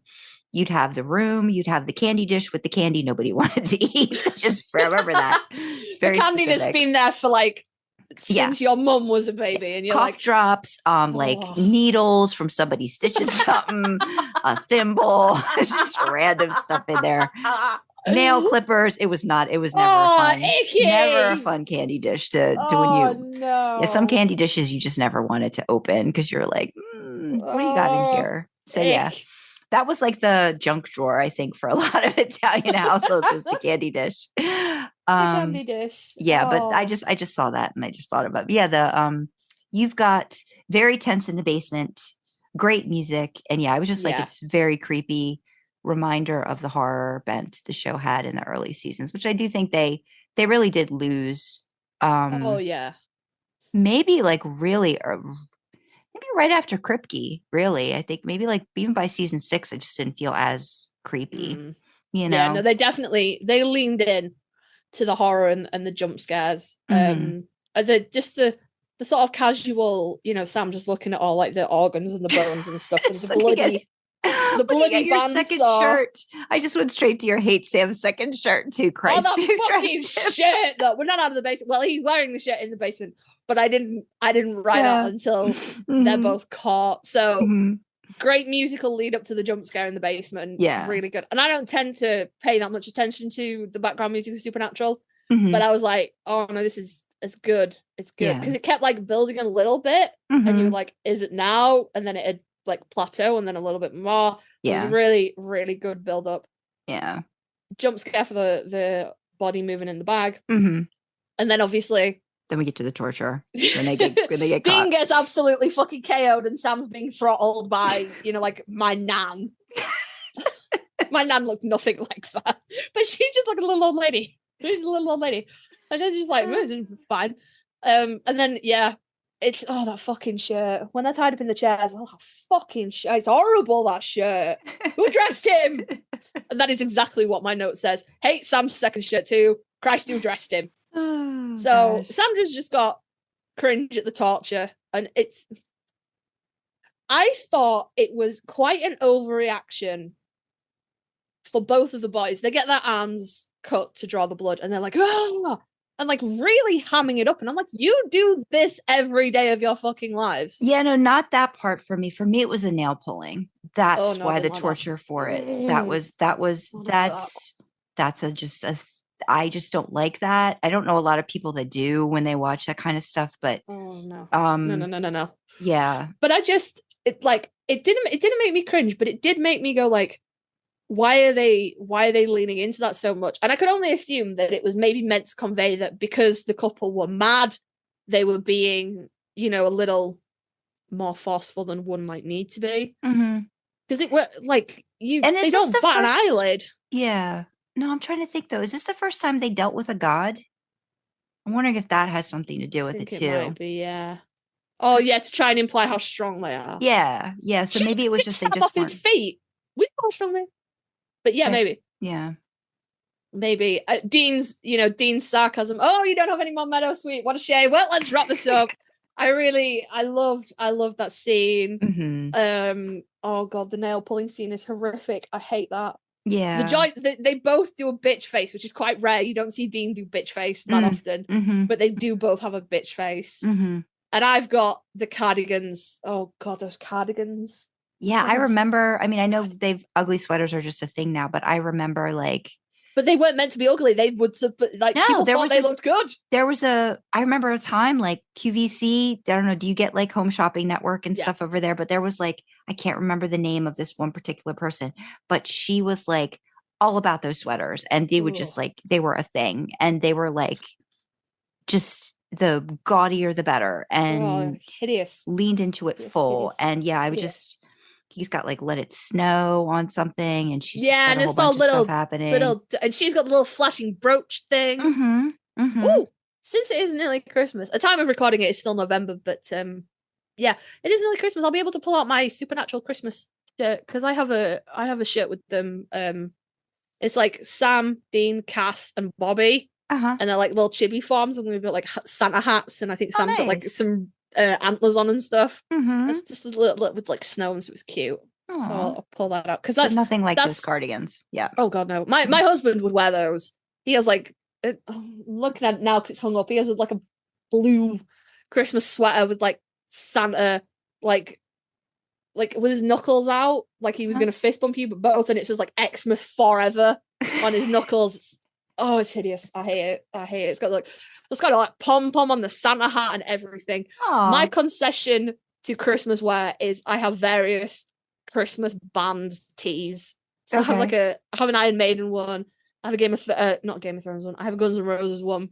Okay. And I have a Supernatural one. And I have a Christmas sweater that says like "Oh dear" on it, but it's just black with like a deer on it with a big red nose.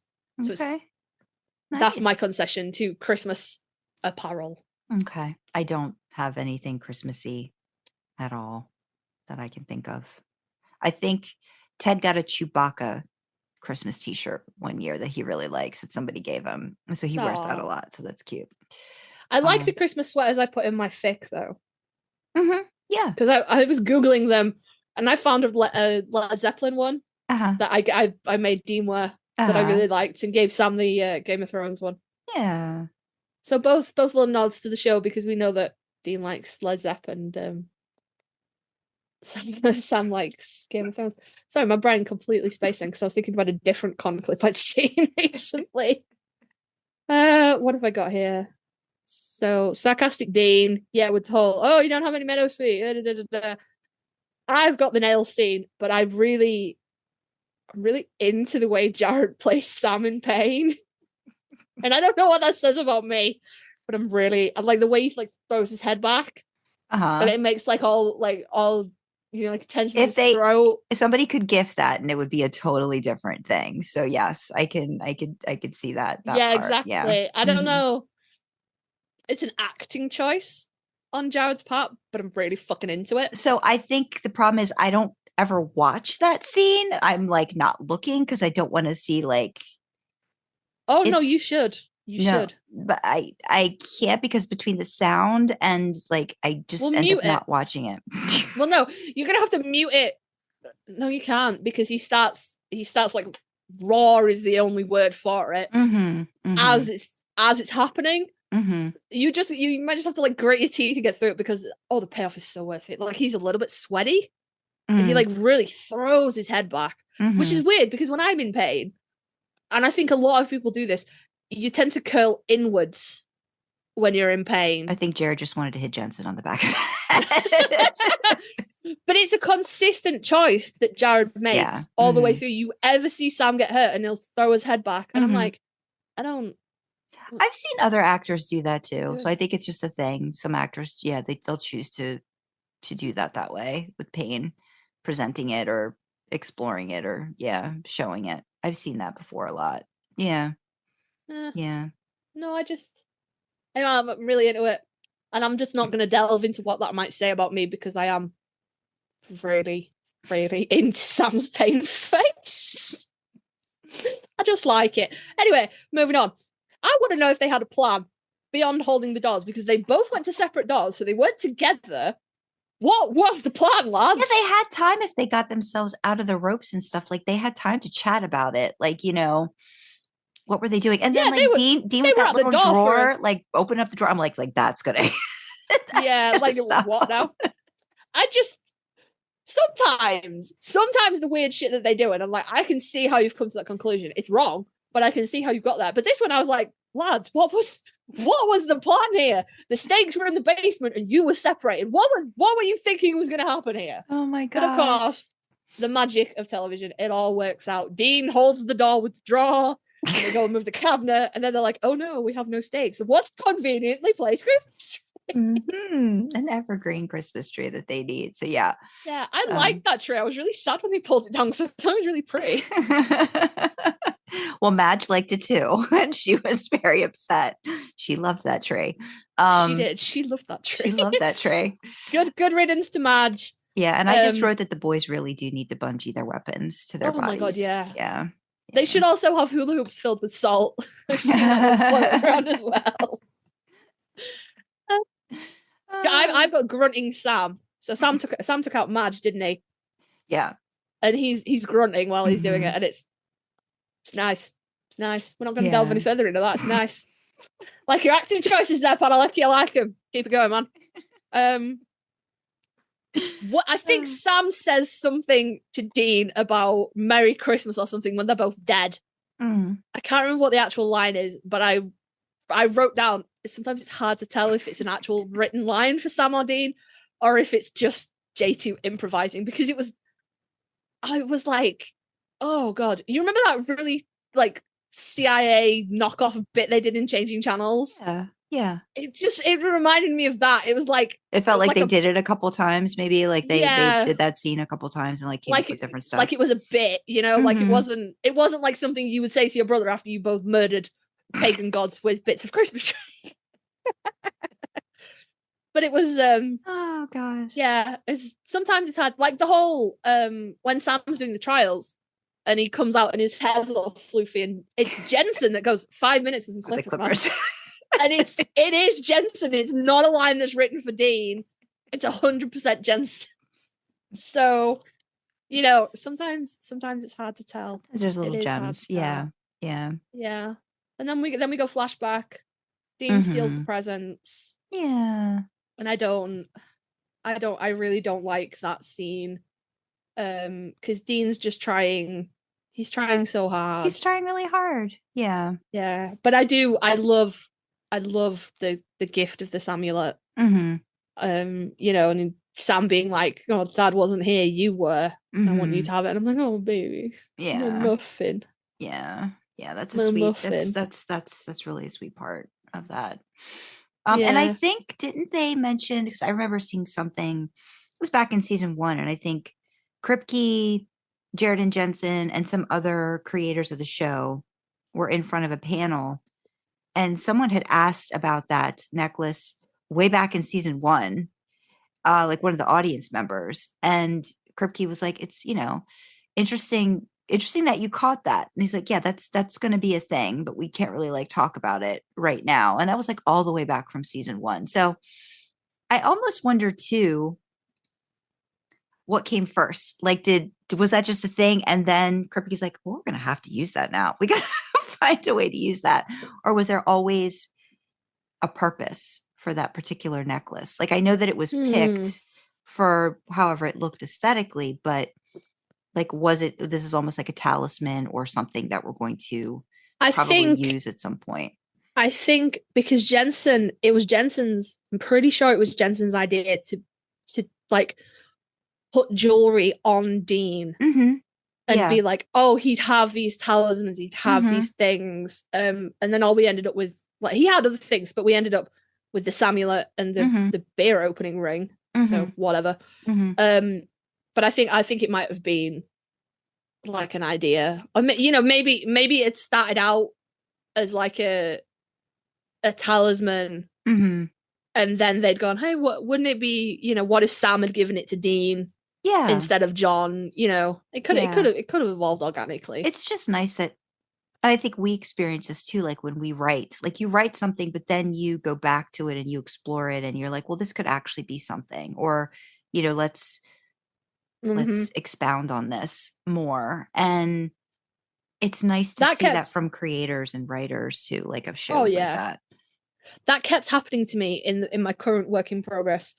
The ring that I was writing about, both of my characters were like, it's an engagement ring. It's an engagement ring. And I was fighting them so hard. I was like, she did not pick out her own fucking engagement ring. You stop that right now.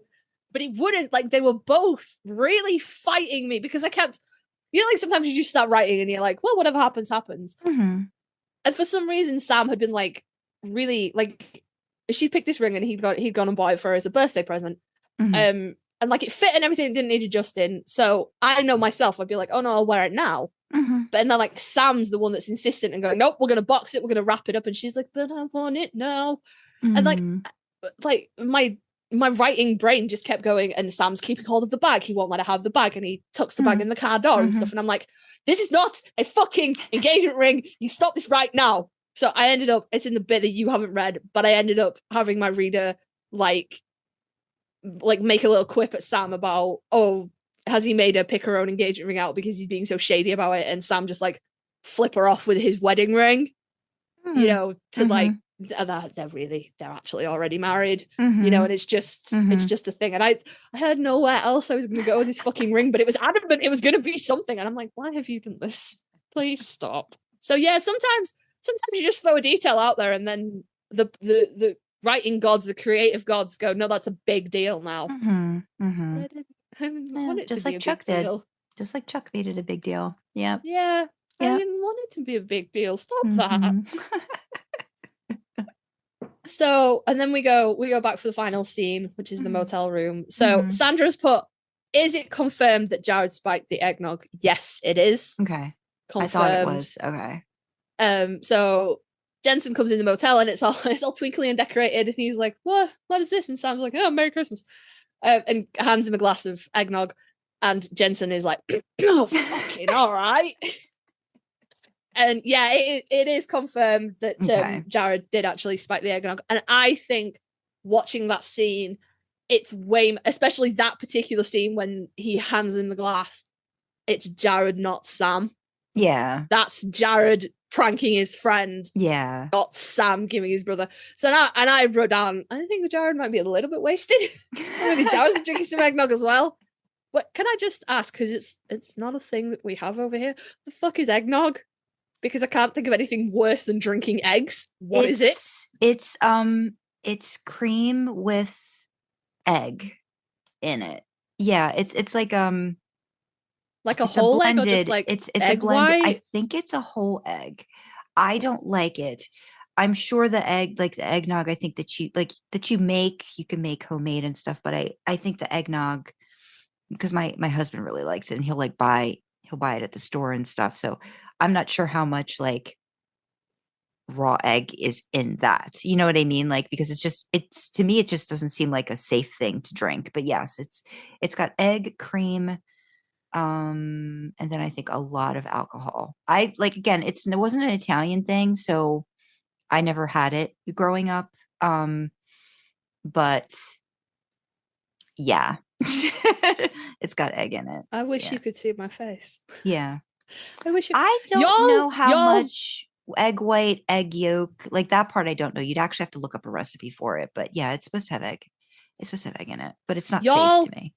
Banned Kinder eggs. The little chocolate eggs with the little toys inside, which I'm imagining you've probably never seen one because they are banned in the UK. I know what you're talking about. Yeah. And the little toy comes enclosed in a little capsule, so there's no way you could eat any of the small parts or anything. You're banned that because it was dangerous, and you're out here drinking fucking salmonella soup. Well, I'm not. I don't, because I know you it's not good for personally you. are not. That's salmonella in a glass. There's eggs, milk, cream, spices like nutmeg and vanilla, and fortified with rum, whiskey, and or brandy. Oh, so maybe the alcohol is supposed to counter anything. It'll just kill all the stuff that you eat. No, yeah, I don't like it. That. I've never liked it. Oh, but yeah, so it is legit. It looks like it's egg yolks. It's egg yolks, Karlee. Some people just do egg yolks. Yeah, that's still disgusting. I don't like that at all. Fuck it. Nope. Don't like that at all. But yes, the scene. It is a legitimate reaction, and I do think that for that particular scene, maybe they made Jared sober up a little bit when they moved to the couch and they're exchanging gifts. But for that scene, for me, it's drunk Jared pranking his buddy, not Sam, earnestly giving his brother a drink and asking genuinely if it needs vodka. Yeah. Yeah. Oh, my husband and I love that scene. Like we like just wait for it. Just like, just for that reaction. It's, again, those are like little traditions I think that we make now. It's like, we'll watch that episode on Christmas Eve or Christmas Day. And I might make my husband watch it again on Christmas Eve. Yeah. Like maybe we're watching it. Die Hard. Nicely. We do Die Hard too. We do that. Oh, Die Hard. Yeah. Yeah. And then the gift exchange. I've got cute. just before we get to the gift exchange, I here we hate go. shirt 3. Okay. Yeah. Shirt 3. I hate it. But it's the least bad. It's the least bad. Okay. Yeah, it's the it's like the white/cream shirt with the flowers on it. He wears it. He's wearing it. He wears that a lot, I feel. In the early season seasons 3 too. He's wearing it in season 4 when Dean comes back as well. Okay. He's wearing it. He wears it a lot in the early seasons, and I don't like it, but it is the least bad of all the shirts that they dressed him in this episode. But it's logical, right? Like and I think they do that with Dean too a lot in the earlier episodes. I think it might be meant to be a good shirt. Yeah, and it's like, and you wear, or they only have so many shirts, right? So you're going to see stuff again. It's not like in male model mode and like the Fed suits and stuff as you get into later episodes, and it's like, damn, who tailored your suits, guys? Because it's like those things are not. Damn, you don't, you would not get that, just off the rack like that. So. I think there's questionable. Maybe we should do an episode about that. There's some seasons where I'm just like, the choices are really guys. Interesting. Yeah. Who dressed you? Yeah. No, I would agree with that. Yeah. And then you've got the gift exchange, skin mags and shaving cream. And then fuel for me and fuel for my baby. And Sam's trying so fucking hard. Mm-hmm. And it just makes me sad. Yeah. He's trying so hard and it makes me sad. And then I think that's one of the only times I can pinpoint that Dean calls Sam bro. Mm-hmm. Like he says like my little brother and things like that. Mm-hmm. But I do think it's the only and it's like forced casual, isn't it? It's like, oh, thanks, bro. Like he like tries to throw it out like they said all the time, and we're like, nope. Yeah. It would have been more authentic if he'd have said thanks, Sammy. Mm-hmm. That would have rung more true. But it was sweet. It was sweet. And we've both got when the camera pulls back and you see them through the window with the lights. Mm-hmm. Sandra's got, the snow and things like that. And I think the lights, they must be like outside Christmas lights or whatever, just reflecting off baby. And it's so nice. Yeah, I see. And I think I wrote seeing baby outside, sharing Christmas with them. Sharing like Christmas. It's like a part of that family, even in some way. Like that's a good Christmas for them, like having baby nearby, I feel is their home is there, like where baby's at too. So I think even that probably plays in with the lights as well. Like she's decorated for Christmas too. Yeah. And it's nice. It's very cute. One last thing that I had noticed, they're both bandaged up. Mm-hmm. And Sam's got like down to a plaster on Sam's finger.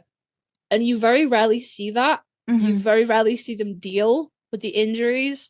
And I thought it was probably a nod to them like making nice for Christmas, and we're not just going to sit here with like bloody wounds on our hands. We're going to bandage them up and, not think about it. Yeah. And I'd noticed the bandages on Sam's arms before, but I'd never noticed the plaster until this one last watch. Mm-hmm. So it's just I noticed the bruise on Dean, and I don't know if I always noticed that, but I noticed that, and I noticed that they brought back the snow too. Like the whole thing about the pagan gods was the rituals they were doing was making it very mild weather. So I was like, I actually caught that this time. I'm like, oh, that's why it's snowing.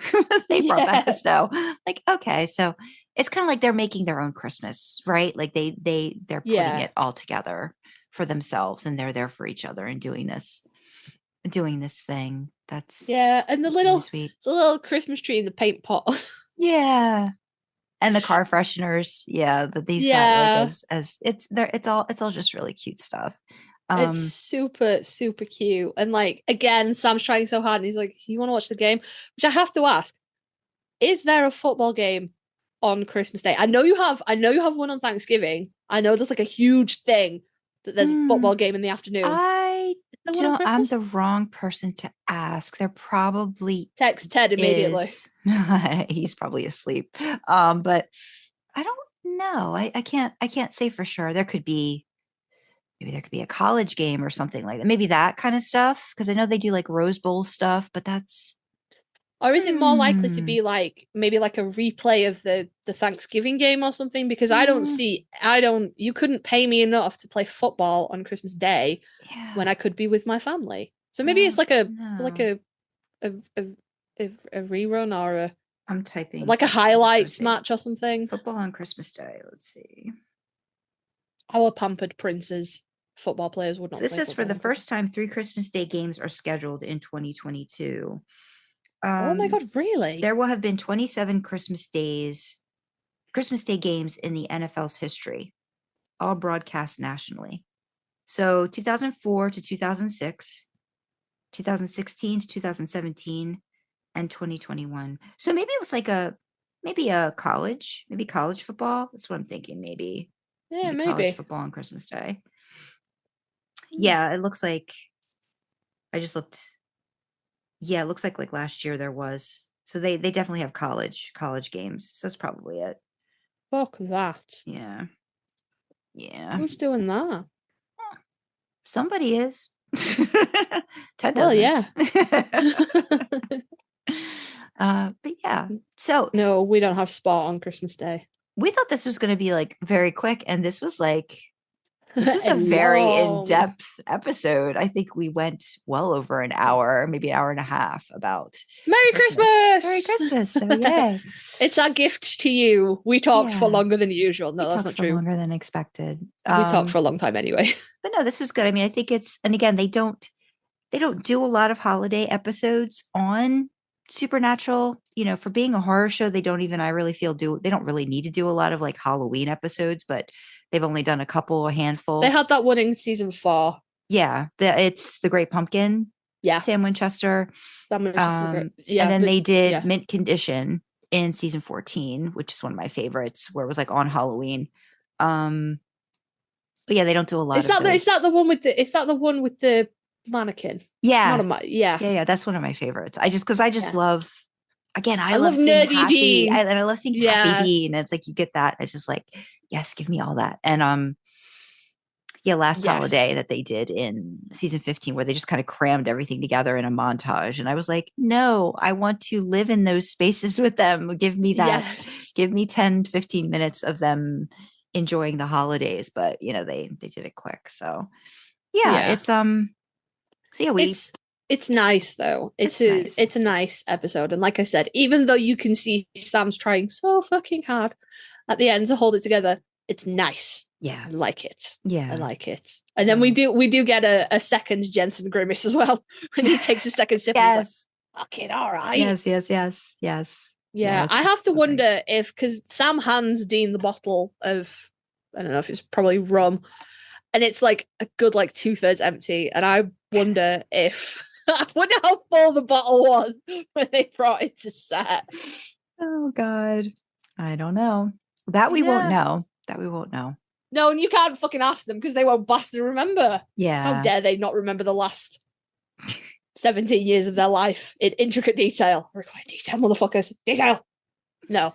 It's a lovely episode though. Yeah. So I suppose we should probably wrap up because we've been talking for a while. So from us here at the Idling in the Impala podcast to all of you guys out there, Merry Christmas, Happy Hanukkah, happy holidays, whatever you celebrate this holiday season. And if you don't celebrate anything in the holidays, then happy Sunday.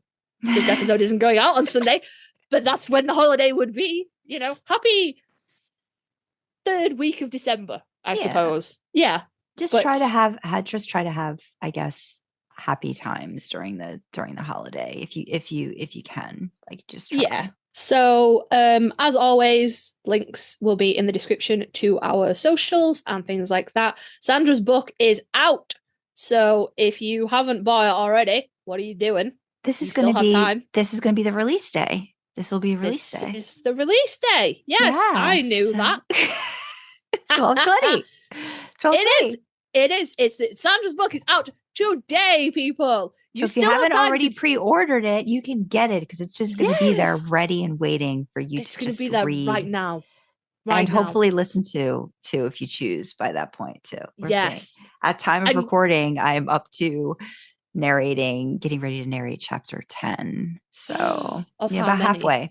It's 19, including an epilogue. So Yeah, I'm then. halfway. I'm literally halfway. I was looking at my pages and I'm like, oh, I've hit the halfway mark. So Woo! Yeah. Hype. You've still got time to buy it for everybody that you know before Christmas or Hanukkah. I think Hanukkah goes on all week. It's great. It'll just go straight. Like if it's ebook, hey, it's right there. You don't have to worry about wrapping it. It's just exactly. It's the gift. It's the gift just right there.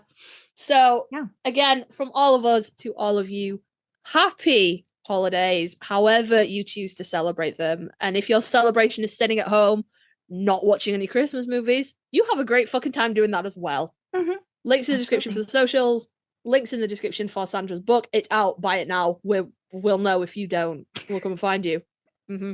Oh, yeah, God, that's not the best way to market. That's the only way to market. Threaten people. No, I'm kidding. But Sandra's book is out. Go check it out. Gosh. Pick up the ebook. Give it a listen on Audible. Whatever. Yeah. I don't think we have anything else to plug. So No, thanks for listening as always. Thank you. We will see you next week when it will be our birthday. It won't even be our birthday. It'll be the day before. But that's irrelevant. It will be our birthday week. We're pampered royalty. And we want a full week of birthday. So we will see you then. Take care, guys. Bye. Bye-bye.